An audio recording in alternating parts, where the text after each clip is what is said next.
Hey, soccer fans, welcome back to the Feed the Fire podcast. I'm your host, Nick, and today we are talking about the Chicago Fire's latest victory, this time over Charlotte FC, their second home victory of the season, their second victory against Charlotte this season. The Fire have now beaten Charlotte FC a combined 7-3 in 2 matches. Great performances all around. We're going to talk about all that. We're going to talk a little bit about player ratings and performances because I think we're really starting to see some positive trends with some players as well as negative trends with some players. And then we are going to take a look ahead at the Chicago Fire's next match. I do have some housekeeping things that I would like to go over with you real quick first. I want to thank everyone who has viewed, listened, tuned in, shared the show, wrote in, everything. We had the most listened to month since I started doing the Feed the Fire podcast. That was the month of June 2025. So it has been a month of growth, a month of getting the word out, a month of having more conversations with people over the air, via email, as well as live at the tailgates. It's been great getting to see all the fans and have people come up to me and say, hey, I think I recognize your voice, or aren't you Feed the Fire? And said, yeah, it's so much fun. And so I appreciate everyone who's tuned in, who's listened, and who's helped the show grow, as well as growing the conversation around the Chicago Fire and the sport of soccer in Chicago and across the country. Also, this upcoming weekend, 4th of July, one of my favorite holidays. It has been so much fun every year, especially having family in Indiana. We can go back to their house where fireworks are legal up to the Class A limit. Those actually are the professional ones. Can't shoot those off in your backyard, or at least you can't get caught doing it.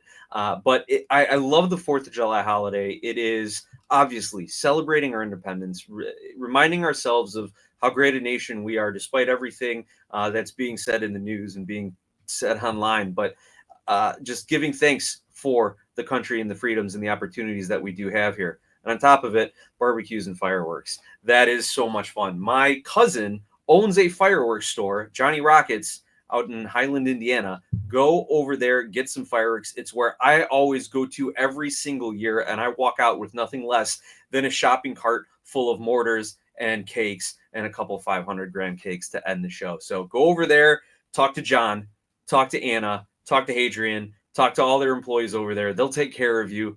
Tell them that Nick sent you. It's a great place to be. And that's just a free plug. They're not paying me for that. I worked for them for like 10 summers when I was growing up. That helped pay some of my college tuition and some of my summer fun, slinging fireworks out in Indiana. It was a great time and got a lot of stories to share about those days. But this is a soccer podcast.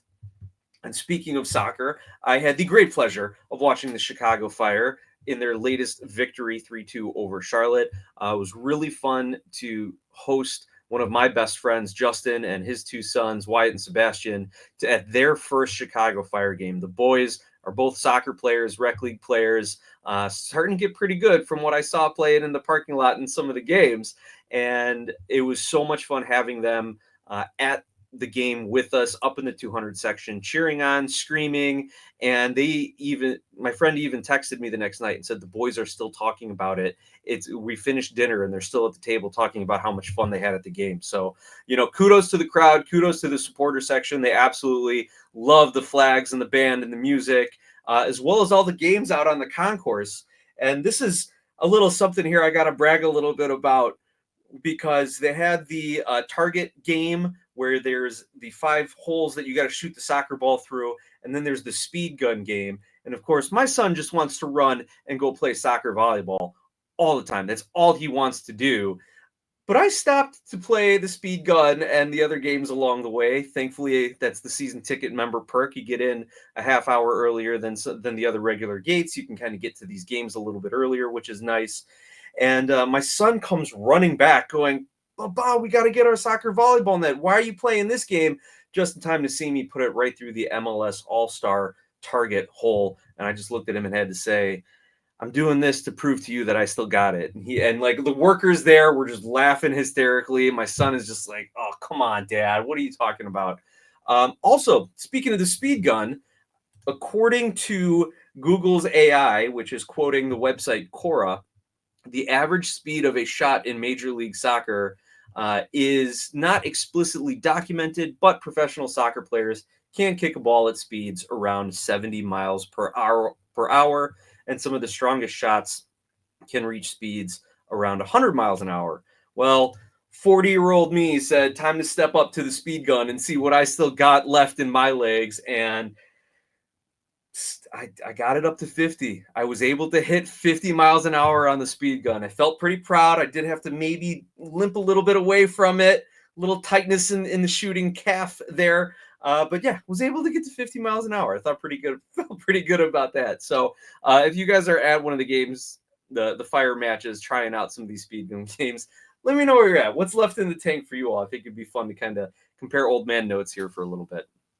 But let's get into the real reason we are here to talk about the Chicago Fire's victory. What does it mean for them in the season? What are these player performances and trends going forward? And where does that put the Chicago Fire in the standings? So the Chicago Fire, like I said, emerged victorious 3-2, 3 first half goals. They were up 3-0 at halftime. Zinkernagel in the 23rd, Gutierrez in the 25th, Kuipers in the 33rd. Your attacking players creating opportunities, scoring goals. This is what we want. Your defense playing good enough not to get down early, like we saw in that Philadelphia game, an unfortunate handball against Andrew Gutman leading to a PK, and the Fire go down. I think that was in the 10th minute, and have to spend the whole game trying to battle back against a very sound Philadelphia Union team, where here, like I said in the last show, they're coming off a short week. They need points against Charlotte because Charlotte is right next to them in the standings. And if they can get 6 points of 6 against this team, it's likely going to mean that they're going to finish ahead of them in the standings. So Berhalter did what I would have done, what I hoped to see, what I predicted he would do. Choice 11, balls to the walls, all out in the first half to the tune of 3-0. That way they could just manage the game in the second half and get their guys some rest. And that's exactly what happened. Zinkernagel to begin. What an incredible run by him. He gets by at least 3, maybe 4 Charlotte defenders before ripping a shot so hard that I think it catches the underside of Freeze's leg and goes 5-hole, megs him for the goal, but he blows by Zaha, he megs the defender, cuts past another one, and then rips a shot past through Kalina in goal there. So an amazing, amazing individual effort by Philip Zinkernagel. Gutierrez's goal, I think, was even better because of the combination play that he and Zinkernagel had. They must have had 3 or 4 link-up passes together before Gutierrez gets into a spot in front of the goal, which, have you noticed, when Gutierrez gets into the 18, good things happen. And I think we need to see him pushing forward. As a coach, maybe you're going to want to work on a little bit of his two-way play, a little bit more of his defending. But when he has been getting into the 18-yard box, when he is pressing, when he is pushing forward on offense, good things are happening. He's taking shots. He's drawing defenders out. He's creating space for Kuipers. Balls are going in the back of the net as a result of it. And on this one, he puts a good shot. I think it's going in anyway, but it takes a deflection, goes the other way on Kalina, and ends up in the back of the net. And when I said let's talk about great things going forward, Gutierrez scores the goal, like goes to celebrate, pauses, and then runs and gives Zinkernagel a hug. The two of them are developing such a great chemistry. We've seen Zinkernagel able to do it a little bit more with Gutman, a little bit with Dean, but he's definitely developing chemistry with Gutierrez. You combine that with Bamba and Gutman, and Bamba and Orahel, especially Orahel and to a lesser extent Pineda, when they're picking the ball up in the midfield, they know where Bamba is at all times and are able to use him as an outlet. This chemistry with the homegrowns and the experienced international players is something to keep an eye on going forward. And it is a mark of this club that I hope Berhalter will leave for a long, long time. So that is the positive play that's coming. There's still some weakness on defense. We did see that with BL and Toklamati's goals in the 56th and 59th minute. Again, 3 minutes apart they're scoring. The Fire can't do that. That's happened a few times this season. Now, to their credit, they did survive the first 10 minutes of the second half, pressed by Charlotte. It was the 11th minute that BL gets his goal. But they can't give up these goals in quick succession. It was really nervy. And on the negative side of things, we've got to talk about all aspects of this game. You saw Jay Davila, who is just a step behind the play, if not 2 steps behind, at all times when it comes to his defensive duties. It's like he knows what he's supposed to do mentally, but his feet just don't get to the spot in time, or he still has to sit and think. Now, that could be a product of Berhalter's system. He's learning a new style of play. He's learning what is proving to be an effective MLS style of play. Something, the building from the back as well, a global trend at this point, being able to know where his outlet passes are and what his defensive zones are in this system. I think he's thinking too much. He's just not, it's not instinctual yet for him. This is brand new for him. Also, as Men in Red 97 put out in their recent article on the match, Jay Davila from Ivory Coast was playing professionally there 2 years ago, then went over, I forget which country in the Middle East or Asia, maybe it was in Turkey, played there, then played in Portugal, and is now in the United States. He's been in 4 countries, 4 continents, depending on where you count Turkey and all of this, I guess, if that's where he was. But again, in that 2 to 3 year period, he's been all over the globe. He might just be a little tired. Now, I don't know how much you buy into a young player like that not having legs, but this guy is a developmental piece. And we all know MLS, some guys, it's going to take them a season, maybe a season and a half to get that under him or get that full off season of rest and training. But where Davila has proven his value is a depth piece in these U.S. Open Cup matches, of which got one against Minnesota coming up again. But that one, I think they're going to try to use their choice 11 as much as they can. Speaking of that, when is the Chicago Fire's match against Minnesota United in the U.S. Open Cup? Because that might affect what is coming up this weekend. Yeah, that's July 8th. Meanwhile, the Cincinnati game is July 5th in Cincinnati. So I may refer to this again, so I apologize if I repeat myself, but I'm assuming we're going to see a heavily rotated squad at Cincinnati this weekend, and then have the Fire put their eggs in the U.S. Open Cup basket, try to win that game against Minnesota. But anyway, let's not get ahead of ourselves. So that is the 3-2 victory. A couple things that stood out to me in this match. Jeff Gall, another good game, even though he does give up 2 goals. It's hard to fault keepers when they're giving up goals inside 12, 18 yards. You got to make sure the defense at least challenges on those. But let's take a look at the stats, and then let's take a look at some of the individual players as well, and kind of give it a little fuller breakdown. Chicago Fire ended up with 54% possession, 12 shots, 5 on goal, 6 blocked shots, 646 total passes. That's a lot. Charlotte had 509. The Fire had 646 total passes at 89.6% completion rate. This might be their best passing game of the season, their best possession game of the season.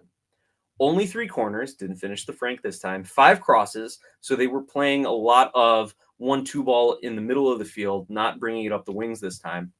1 offside call, 1.3 expected goal. Gall is not credited with a save in this one. Defense had 7 clearances, committed 13 fouls. The Fire end up with 5 yellow cards. A couple of them, maybe you should have let go, but you know they're doing their best not to let Charlotte get an easy counterattack. I thought maybe there was 1 or 2 where the defenders didn't need to take that yellow card and that they had numbers back. But you know what? We got the 3 points. That's what matters. No red cards awarded in this game. What is nice is to see Chicago controlling large portions of this game. They controlled the first 15 minutes, not so much the next 15, but then controlled the final 15 of the first half.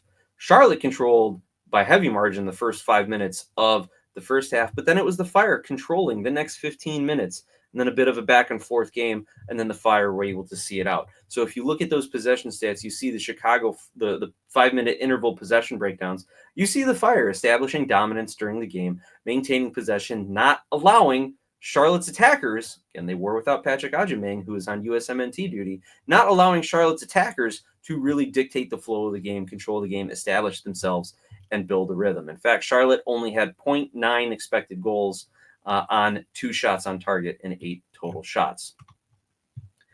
Now, looking at some of the play of the players, obviously Zinkernagel, Kuipers, Bamba. Bamba still doesn't have that finishing touch that he had at the beginning of the season. If he gets that back, we're going to be scoring 3 or 4 goals a game if this offense can keep up. The offense played well. the midfield, controlled this game. I got a text from John Donovan at halftime saying, "Are you live watching this? Are you at the stadium watching our best midfield performance of the season?" I don't know if he definitely didn't agree the second half, because he called me today. We talked over breakfast, and he's just like, "I don't know who this Jay Davila guy is," but he totally killed the midfield in the second half. But again, the Orahel, Pineda, Gutierrez starting trio seems to work. What we are seeing now is this excellent utilization of Mauricio Pineda and Sergio Orahel. Pineda in college was one of, if not the assist leader, his final season at North Carolina across the NCAA, or at least across D1, I think. So he knows how to play that position. He had been kind of forced and then kind of, I don't know if they just took him for granted as a backup center back over the last couple of 3 years, but he really is a good defensive midfielder and complements Orahel and Gutierrez, knows how to control possession with them to allow Orahel to hit the outlet pass, to allow Gutierrez the confidence to go forward because he can cover the ground behind him. And that's what we hear when we talk about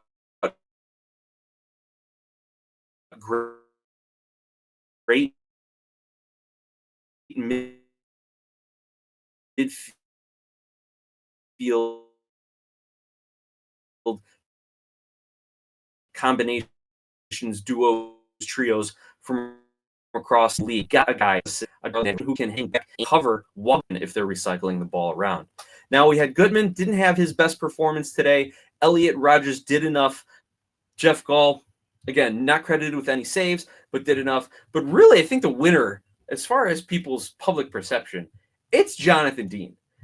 And just for kicks here, I usually don't go to the foot mob ratings a lot, but just for kicks, Jonathan Dean ended up with an 8 on the foot mob rating for this match. Zinkernagel led all players with an 8.8, Gutierrez with an 8.6, and then it was Dean with an 8. Pep Biel for Charlotte had an 8.3 as well. But Jonathan Dean with an 8. And let's talk about Jonathan Dean for a minute, because in 2 games against Charlotte, where he was tasked with marking Wilfred Zaha, who was visibly frustrated, who was pushing Dean and kicking fire players and doing all those little things that frustrated, angry players do.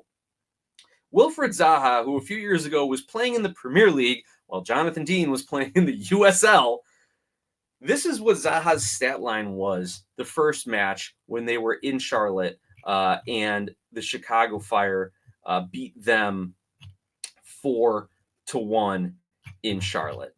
Zaha's stat line: 90 minutes, 1 shot, 50 touches, 2 shot creating actions, and completed 38 of 40 passes with 6 progressive carries, which means advancing the ball 10 yards towards the opposing goal.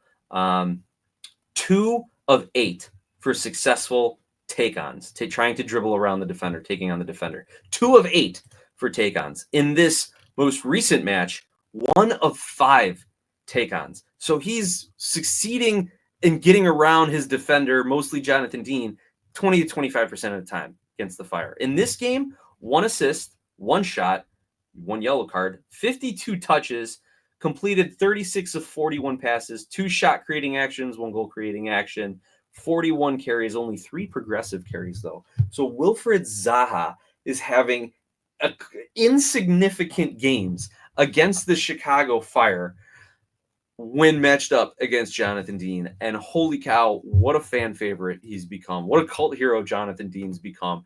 What a scouting revelation Jonathan Dean has become. Now, you got to be careful, because some people are going to take a look at this and say, well, yeah, USL is on par with MLS then. Jonathan Dean being the exception here, or these 2 games against Charlotte being his exception. But it just shows you that when you play the right way, when you have a good coach and a good team, good scouting, you can get the best out of your players. And that, yes, overall, as a team, Chicago Fire can absolutely compete with the better teams in the Eastern Conference. Now, we're going to see how they match up against other teams in the near future, because they've got a game against Cincinnati coming up on Saturday, July 5th. Cincinnati sitting second in the Eastern Conference and second or third in the Supporter Shield standings. Let me click over to that real quick. Cincinnati, third in the Supporter Shield standings. They've got 12 wins, 5 losses, 3 draws. At home, 5 wins, 1 loss, 2 draws. So they are tough to beat at home. Then the Chicago Fire also have Minnesota coming up, like I said, on July 8th, Tuesday, for their U.S. Open Cup matchup. Now, where is Minnesota sitting in the Western Conference standings? Oh, also, just third place. 9 wins on the season, 4 losses, 7 draws. They're out. They've got a plus 10 goal differential. This is going to be a big challenge for the Chicago Fire defense. Their home record, they'll be playing this game in Minnesota at Allianz Field. 5 wins, 2 losses, 3 draws. So the Chicago Fire are going to have their work cut out for them over the next couple of games. And then if you want to even look ahead, the next couple games after that, this is going to be a very difficult part of the schedule. Because after that Minnesota game, they host San Diego. I would imagine Berhalter is going to be rotating his squad against Cincinnati this weekend and the following weekend against San Diego. Cincinnati, it's going to be a tough out. I don't think they're going to catch him in the standings. I don't think he's going to care if they draw that match or even if they lose if it's a close game.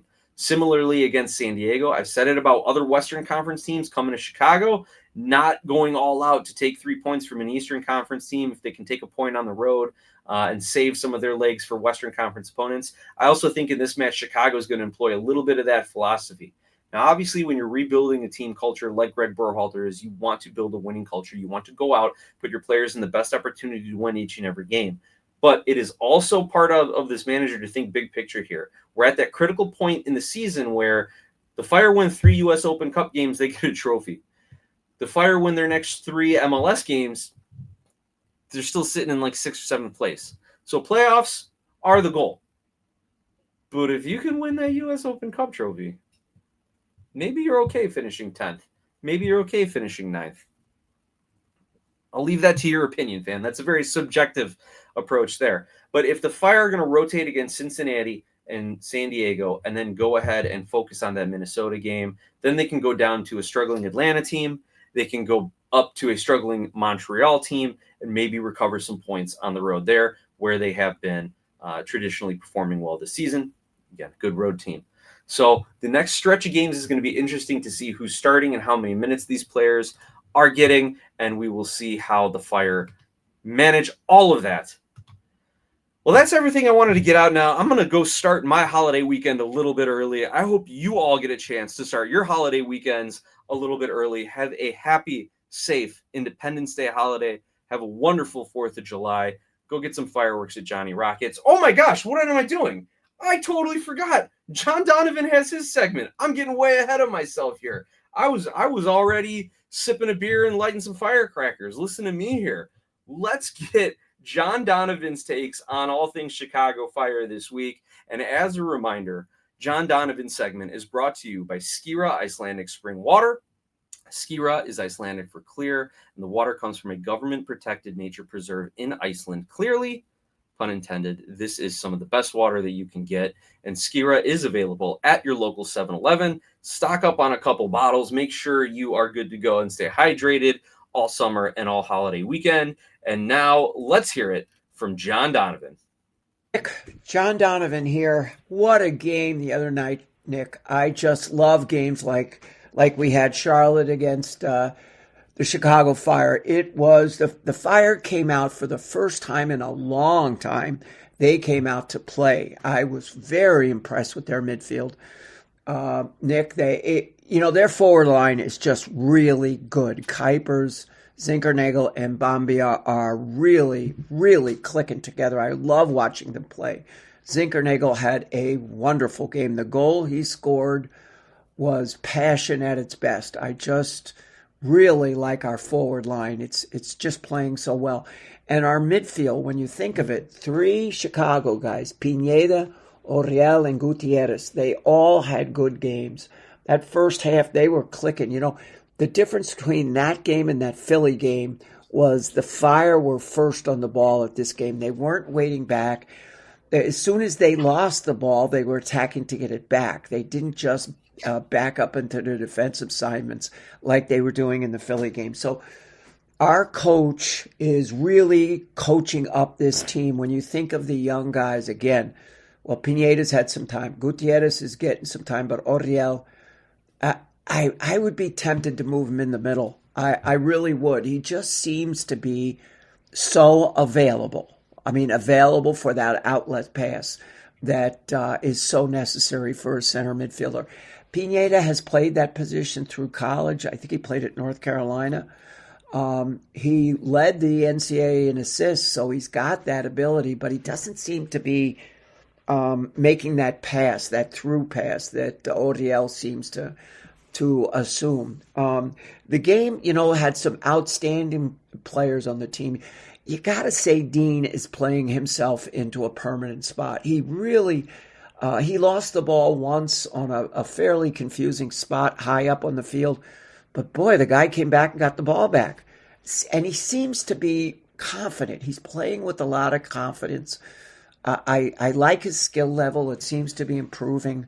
Good game. Rogers, I thought, had a good game. Elliott is our defensive star this year. The guy is playing well.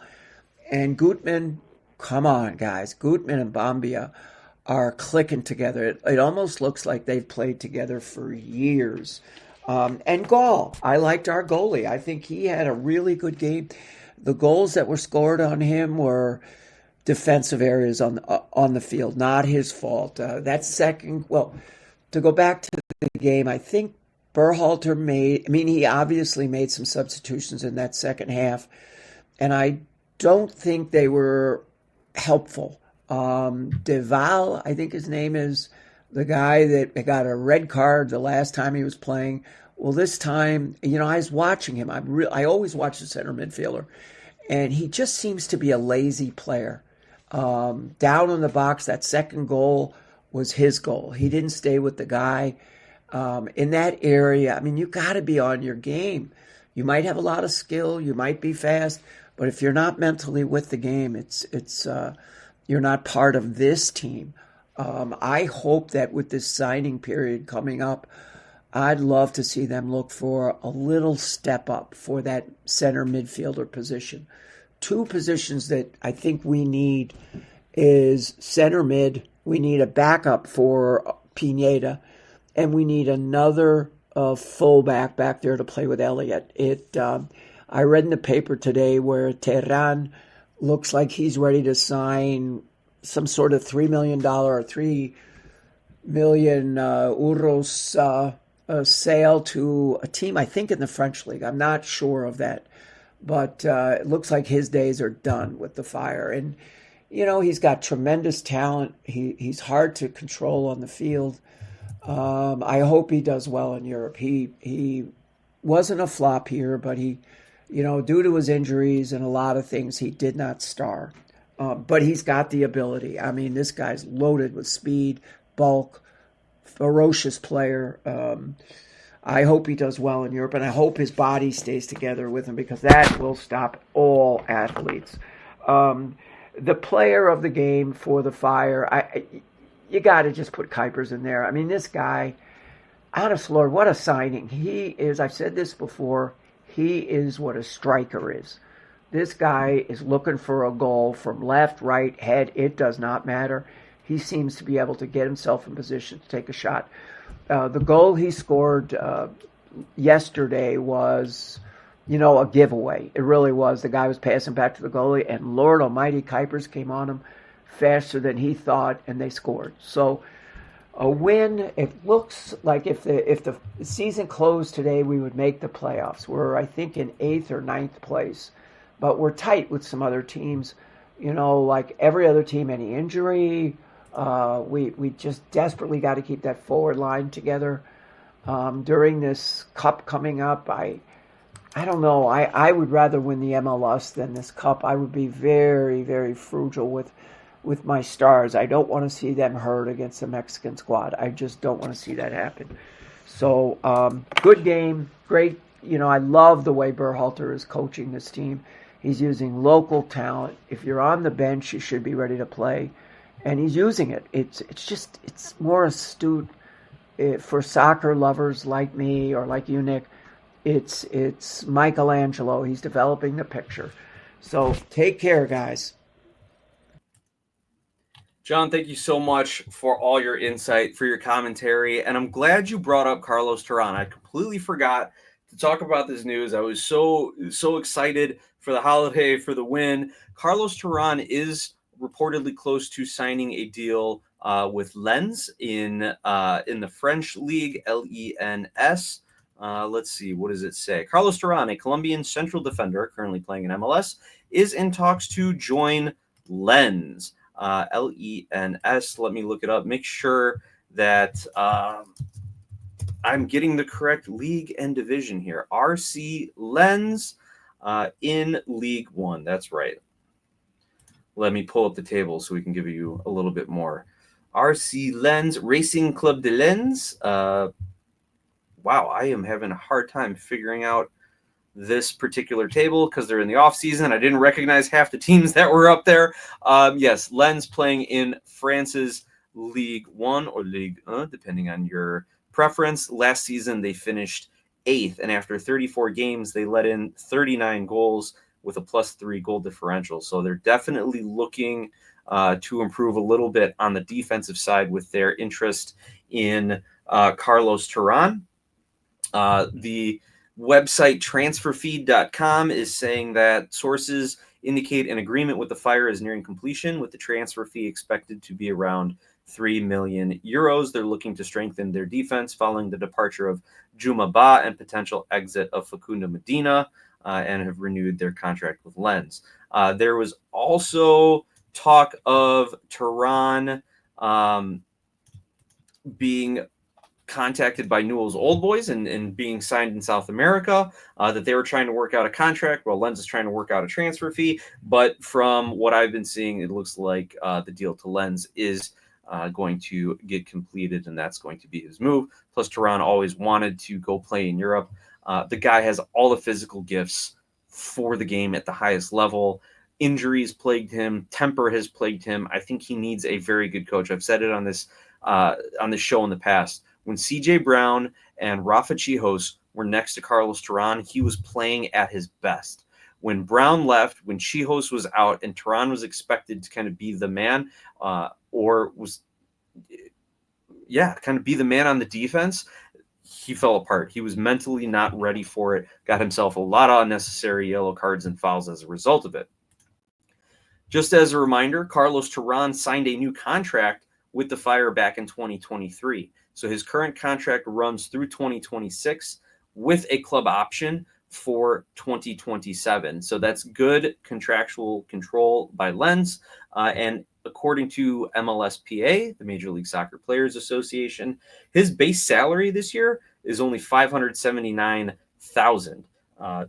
So assuming he's making about that much over the course of his 3 years and previous 2 years or so, the Fire are at least recouping the bulk of his salary on this reported 3 million euros transfer fee. So not a bad piece of business. Terán gets to go to Europe, his dream. The Fire get to recoup their costs for having a solid MLS defender for his time here. And they also can look towards the future and reinvest in some new center backs. Chris Cups. Let's see who else we can bring up, right?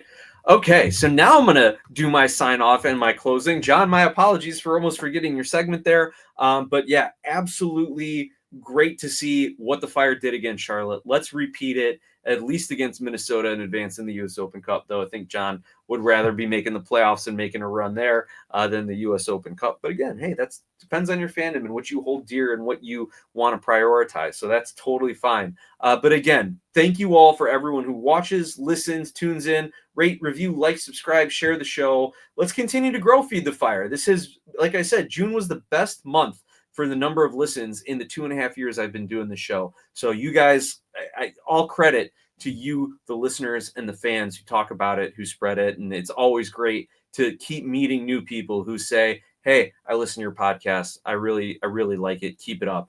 And as always, let's go Fire.